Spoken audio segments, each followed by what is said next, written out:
A new social leader has reportedly been assassinated in the Colombian municipality of Santander de Quilichao, in the northern sector of the department of Cauca.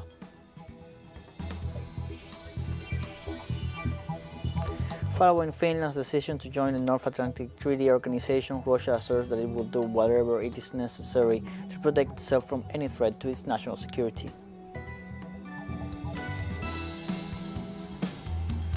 Palestinians commemorate the 74th anniversary of the Nakba or Catastrophe Day with protests and marches in Palestine and other parts of the world.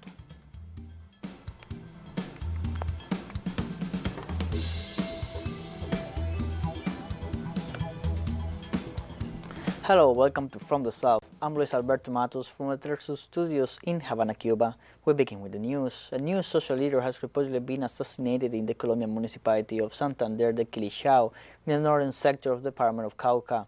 The victim was identified as Edgar Quintero, who was a member of the Cimarrona Guard and a social leader in the village of Lomitas. Quintero was killed by unidentified individuals carrying firearms when he was leaving his home in the El sector of El Crucero, a road that connects this municipality with the village of Timba in the municipality of Buenos Aires. A report from the Institute of Study for Development and Peace shows that 15 social leaders have been murdered in Cauca during 2022 and a total of 25 across the nation.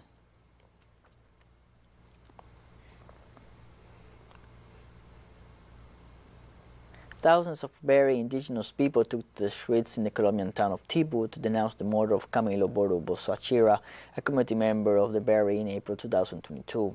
They protested against being victims of murder by illegal armed groups, forced displacement, threats to their leaders, and the use of minors for criminal actions.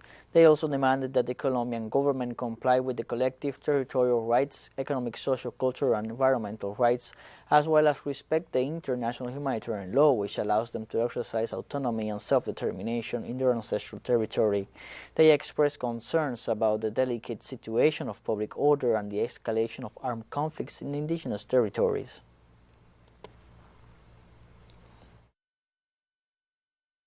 With more over 1,000 people here, we have to make the goal at the Colombian level and the international level in this rally, that the Bari people are being killed in our territory, in our ancestral territory, that we have inhabited for centuries. In Chile, following the 103rd plenary session of the convention, the draft of the country's new constitution has been concluded. It took nearly 10 hours of constitutional debate for the last standing rules of the Environment Committee to complete the first draft of the new Chilean charter with 131 votes in favor and only 2 against and 2 abstentions. With 499 articles for the proposal, the thematic commissions closed the exercise, and now the Harmonization Commission will take the turn for the final works. This constitutional draft is the first to be carried out by representatives from all over the country who have been elected on the basis of gender parity and with seats reserved for indigenous peoples, by the Chilean citizens who have been summoned to go to the polls on September 4th and adopt or reject the text in the referendum to leave. Maria Elisa Quinteros, president of the full convention, thanked all the people who participated until late at night in the process.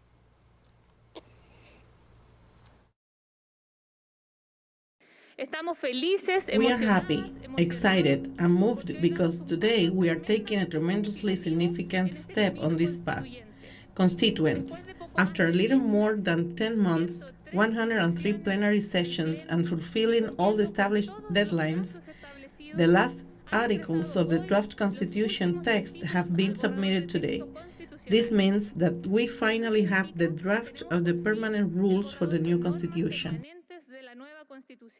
The Cuban Parliament meets on Sunday in an extraordinary session to debate the incorporation of 3 new laws to the island's legal system. The 5th extraordinary session of the National Assembly will analyze the draft laws of the Penal Code, criminal execution, protection of constitutional rights, protection system for literary and artistic creation, and the general law for the protection of cultural heritage and natural heritage. The parliamentarians are also expected to analyze the progress of the economic and social strategy, mainly in relation to the monetary reorganization of the largest of the Caribbean islands, as well as the new Code of the Families. The extraordinary session of the National Assembly opened on Saturday, May 14th, and will last until Monday, May 16th, due to its extensive legislative agenda.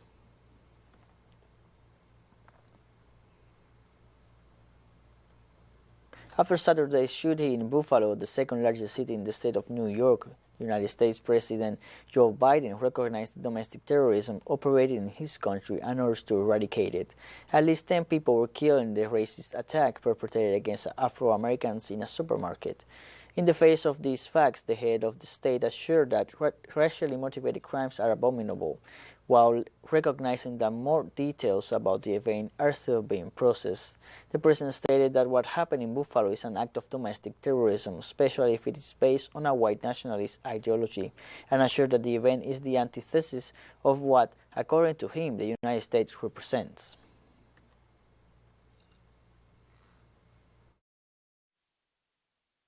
The Justice Department has stated publicly that it is investigating the matter as a hate crime, racially motivated act of white supremacy and violent extremism. As they do, we must all work together to address the hate that remains a stain on the soul of America. The hearts are heavy once again, but a resolve must never ever waver. Let's take a short break now. Join us again after this.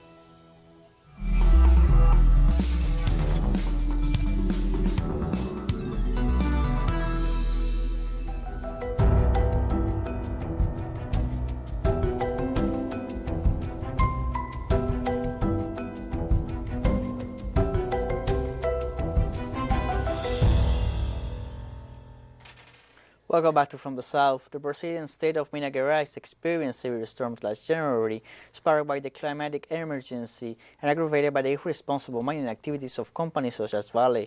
Our correspondents Andre Vieira and Sebastian Soto visited one of these affected places and brings us the details. The Patria Libre camp is home for 600 families who have been fighting since 2017 for the right to the land that belonged to a man convicted of corruption. At the beginning of the year, the Parapiba River, polluted in 2019 by the Vale Mining Company, transshipped, destroyed houses, plantations, dreams. We are here in the municipality of São Joaquim de Bicas, in the state of Minas Gerais, one of the states affected by the floods of last January, and here we can still see the damage left by the flood. Maria das Graças took us to see what was left of her house. She built it 5 years ago when she came to the camp fleeing domestic violence. She told us that this was her place. From here she saw the debris flowing down the river from the Vale Dam, which broke in 2019 and left 272 dead.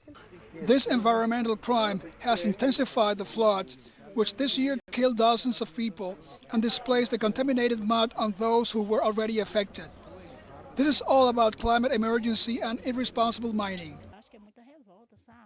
It is very disgusting to know that it was not because of God's will, but because of man who was able to let a tragedy like this happen. We are sad about that, but as I told you, we must have faith and believe that we will rebuild everything again. In a Brazil where almost 6 million houses are lacking for the people and 12 million are unemployed, agrarian reform is an alternative. Wilson lost his job as a trader. Clovis went through different professions, but could not find a job. Both were homeless before arriving at the Patria Libre camp. I slept on the street. If I didn't sleep on the street, I slept in a shelter. Then the opportunity arose to come here, and I came, and I have been here for 3 years and a little more. And here, for me, it's been very good. Here we learn not to be selfish, here we learn to divide, here is a school. I think that everything I have been through was a school to learn about things. Here the pandemic is faced with solidarity. It was in plantations such as Joaquin Enriquez that the landless movement produced 6,000 tons of food donated to the neediest during this health crisis. An action that contrasts with a country where almost 20 million people are suffering from hunger and where agrarian reform was paralyzed by the government of Jair Bolsonaro. Industry is useful, but it does not kill anyone's hunger. The only thing that will end hunger is agriculture and livestock. I am not saying that industry does not help, it does help. But first, it is food production. With Bolsonaro's government, there was really hunger. There were many crises, a lot of lack of money for everyone. I think there were few who did not go through that. We, who are from the working class and who support ourselves with our work, had many difficulties. They resisted after occupying, faced an environmental crime, a pandemic, and a flood. They fight to conquer the land and make of Brazil what they carry in the name of the camp, a free homeland. André Vieira e Sebastião Soto, teleSUR, Brasil.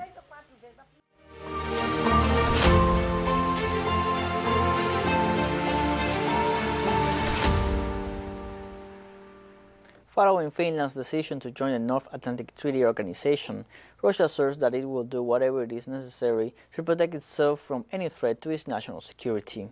During an interview to national media, Russian State Duma Deputy Dmitry Belek warned that the addition of Finland to NATO will increase Russia's land border with the alliance, and this represents a challenge to Russian security. In this sense, Belek indicated that they will respond to such challenges by equipping the borders with modern weapons to face any aggression from the military bloc. These statements come after the Finnish government announced its formal decision to join NATO and confirmed its intention to apply to join the organization probably on Wednesday, May 18th.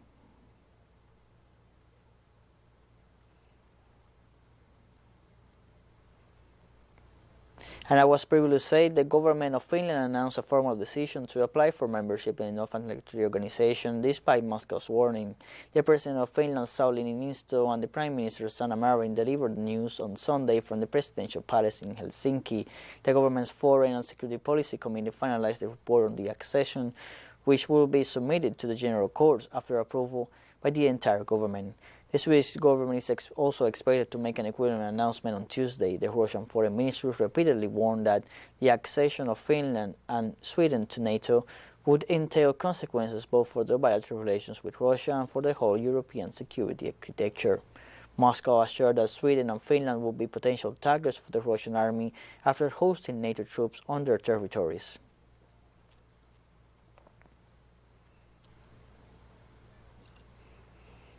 The Ukrainian army installed several tons of explosive at the chemical plant in the Donbas city of Rubezhnoye. The Lugansk militia claimed that if the device had been triggered, a global technological catastrophe would have occurred. Upon arrival at the Zarya factory after liberating the city, where Azov battalion members have been accused by its residents of serious crimes, the militia discovered 49 tons of trelate and ammonal. The electronic warfare team prevented the detonation after blocking the remote control signal with which they planned to activate the explosive. If the operation had been completed, the magnitude of the tragedy would have been extraordinary, since there are trains full of ammonia, sulfuric and nitric acid in the area, in addition to other hazardous substances. After disabling all the mine points in the compound, the popular militias issued a statement with the details, in which they also declared that the area no longer represents a danger to the population or to the environment.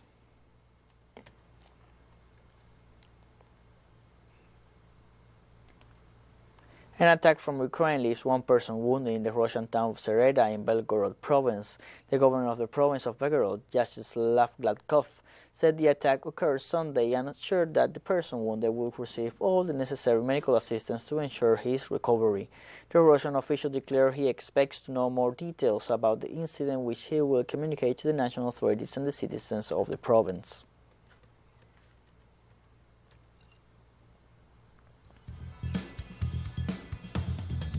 We have more news coming up after a final short break, so don't go away.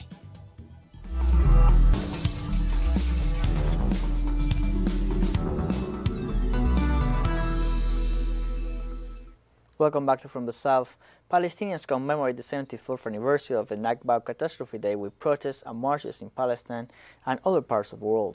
The march on the occasion of the date commemorating the illegal creation of Israel and the expulsion of the Palestinians from their lands in May 1948 stretched from Al-Katiba Square in the city of Gaza to the United Nations Organization's headquarters under the slogans "End of Israeli Apartheid" and "Freedom for Gaza."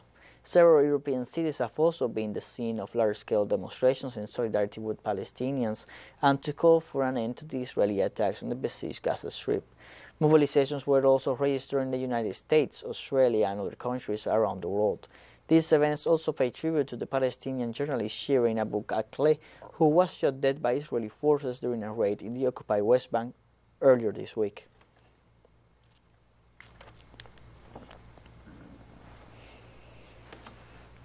In the same context, Palestinian protesters clashed with Israeli security forces near the Be'il settlement at the northern entrance to the city of Ramallah in the occupied West Bank, with thousands of Palestinians streamed through Ramallah for the main Nakba rally, and other protests in Gaza City were reported. The occupation forces regularly cracked down on people holding Palestinian flags. Several injuries were reported in clashes between demonstrators and Israeli troops.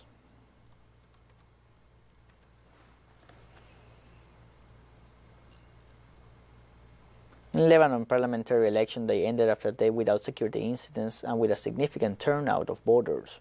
Polling stations closed at 7 p.m. local time after opening to more than 3.9 million eligible voters.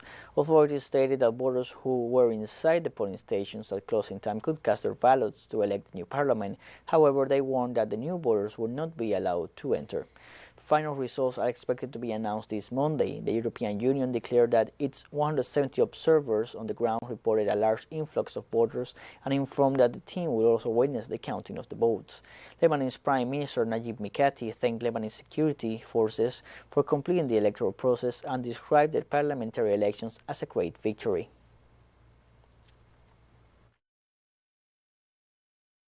Every election has flaws, and thanks God, today we faced just the minimum amount.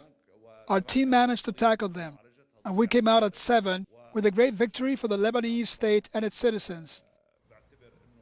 Somalia's long-awaited elections took place on Sunday amid heavy security measures after repeated postponements since 2021. Local media reported that approximately 319 legislators from the two houses of parliament gathered in a joint session to vote at around 3 o'clock in the afternoon local time in an armored zone of the international airport of Mogadishu, guarded by a strong security device organized by the African Union and curfew decreed since last night to prevent terrorist attacks. Also, the media detailed that among the aspirants is the Somali President Abdullahi Mohamed Farmajo, who will face the former prime ministers of the country Hassan Ali Kaire, as well as the former presidents Hassan Sheikh Mohamud and Sharif Sheikh Ahmed.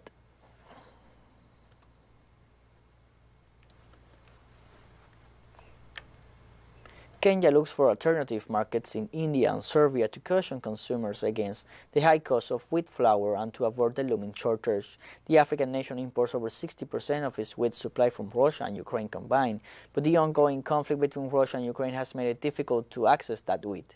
Narok County is the country's major wheat-growing belt. Farmers can barely meet local consumption demands. With the bulk of Kenya's wheat imports coming from Russia and Ukraine, the conflict has only made matters worse as it helped stoke inflation to 6.5% in April, the highest since 2017. Rising oil prices affecting transportation, fertilizers, and processing costs continue to rip through the farming economy.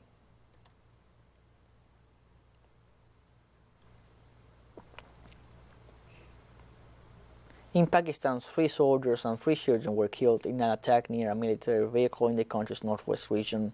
A local government official reported that on Saturday night, an attacker set off his explosive vest and blew himself up near a security patrol in the vicinity of a small market. The Pakistan Army also confirmed that at least 3 children between the ages of 4 and 11 died alongside the soldiers during the blast. Authorities condemned the terrorist attack and vowed to bring the perpetrators to justice. No terrorist group claimed responsibility for the attack.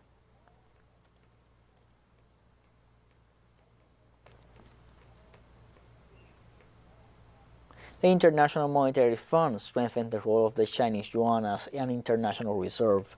The Chinese currency's share of the International Monetary Fund's special drawing rights basket increased from 10.92% to 12.28%. The Chinese Central Bank sent on its official website on Sunday. The currency entered the very tight club of major international reserve currency in 2016 by integrating the special drawing right. This had been hailed as a historic and symbolic step in the internationalization of the renminbi, something Beijing has long sought in its quest for international economic recognition. The valuation of the SDR created in 1969 is based on a basket of 5 major international currencies: the US dollar, the euro, the sterling pound, the renminbi or the Chinese yuan, and the Japanese yen.